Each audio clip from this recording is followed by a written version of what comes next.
avec vous que pas besoin d'exprimer le désarroi des Camerounais pendant une si longue durée. Je voudrais remercier le collègue Bara pour l'initiative et saluer les interventions qui ont été faites ici. Quelle que soit la situation que nous traversons, ces dernières sont incontestablement édifiantes. Et je crois que nous avons saisi quel est le fond du problème.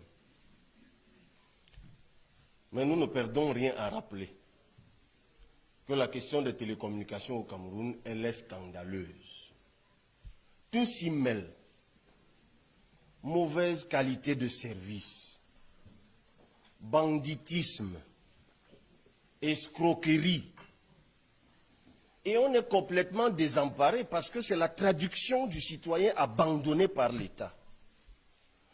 Vous avez un amoncellement d'institutions là-dedans. Je ne parle pas d'opérateurs, soyez tranquilles. Parce qu'en ce qui me concerne, il en est des télécommunications comme de l'énergie au Cameroun. Nous passons le temps, nous ici, et nous tombons dans ce piège, à déferler, à déverser notre colère sur des commerçants. Je le dis souvent de Eneo quand on parle de l'énergie, c'est un commerçant. On est dans un pays où nous produisons nous-mêmes notre énergie, nous transportons nous-mêmes notre énergie, et nous-mêmes nous déclarons un matin que nous sommes incapables de la vendre. Alors nous allons chercher des fonds anglais pour la vendre, et après nous nous plaignons devant le vendeur. C'est pour ça que moi je ne parle jamais de vendeurs. Donc MTN, Orange, Nextel, je m'arrêterai tout au plus pour rassurer le compatriote qui a lancé un cri de secours ici, celui de Nextel notamment, qui fait face à beaucoup de soucis juridiques, pour lui dire que nous avons entendu, nous ferons ce que nous pourrons. Un opérateur compétitif de plus, ce n'est pas mauvais. Mais pour les autres, vraiment, ils font du commerce. MTN, Nextel et tout le reste ne sont pas des entreprises philanthropiques ou sociales ou que sais-je encore. Ils font du bénéfice et c'est normal. C'est ça qui crée de la croissance. Le problème, Madame la ministre, c'est chez vous. C'est chez vous. Je me rappelle encore lorsque vous m'avez fait l'honneur, je n'étais pas encore député, de m'inviter aux premières journées du numérique. C'était ici au Palais des Congrès, je me rappelle comme si c'était hier, c'était le ministre Aboué Machoï qui en était modérateur. Que de promesses. Mais jusqu'aujourd'hui, à l'aéroport de Simalène, il n'y a pas Internet. À l'aéroport de Douala, il n'y a pas Internet. Là, je crois que ce n'est même pas la fibre optique, c'est la médiocrité.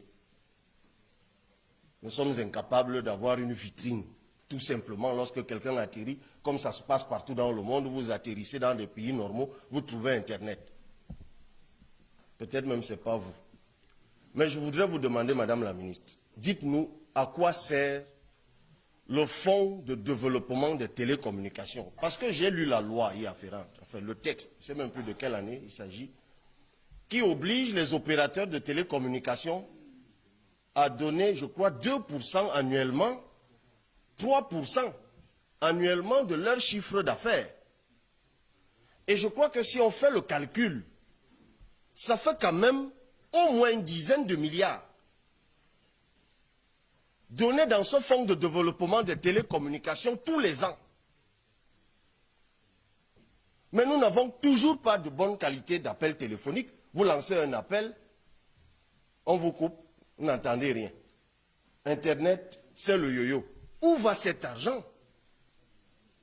Qu'est-ce que ça fait? Où est-ce qu'il y a développement des télécommunications?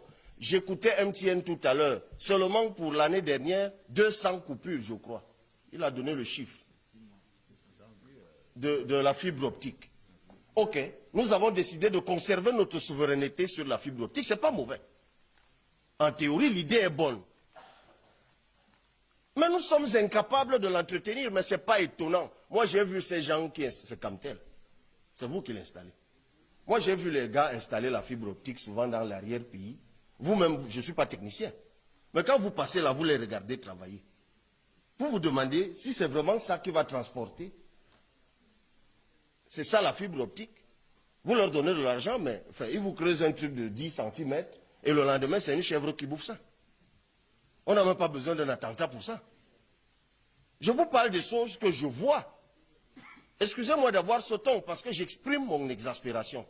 Je veux bien qu'on affiche tout le temps de grosses ambitions de numérisation et de tout ce qu'on veut. Mais on est ridicule en la matière, mais absolument ridicule. J'envoie un message, vous, collègues, chers collègues, Moussa, je vous envoie un message WhatsApp. Il transite par la France ou je ne sais quel autre pays pour que vous le receviez. Tout ça parce que le Cameroun est incapable d'installer un dispositif qui nous donne la souveraineté en la matière. Oui, quand je vous envoie un WhatsApp, il est lu dans le monde entier avant que vous ne le lisiez.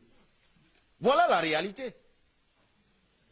Alors, ou le gouvernement est capable d'assumer ses responsabilités, ou alors vous faites comme vous en avez l'habitude, vous vendez, même au prix symbolique, comme vous avez fait pour d'autres choses.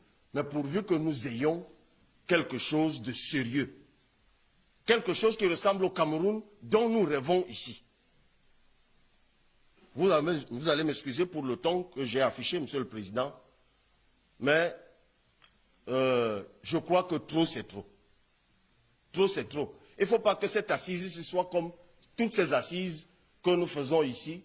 Nous parlons, c'est Joshua qui appelle cet endroit mur des lamentations. Nous parlons, et puis ça amuse la galerie républicaine, et puis rien ne change. Madame la ministre, s'il y a un problème quelque part, dites-le. Moi, je ne suis peut-être pas puissant, mais il y en a ici qui le sont. Qui peuvent aller débloquer là où ça peut être débloqué. Parce que je présume que le fond dont je parle, c'est ma préoccupation principale. Je suis sûr que ça vous échappe. Et qu'on n'osera pas nous dire ici que ça sert à autre chose. Évidemment, dans cette autre chose, entre autres, bâtir des immeubles des gens, renouveler leur parc automobile et tout ce que vous voulez. Donc il faut que ce fonds-là, tout au moins, serve à quelque chose. Moi, je ne voudrais pas taper sur les opérateurs et je finis par là. Ils font le commerce. On a une agence de régulation des télécoms quand même, bon sang. Mais de quelle régulation il s'agit?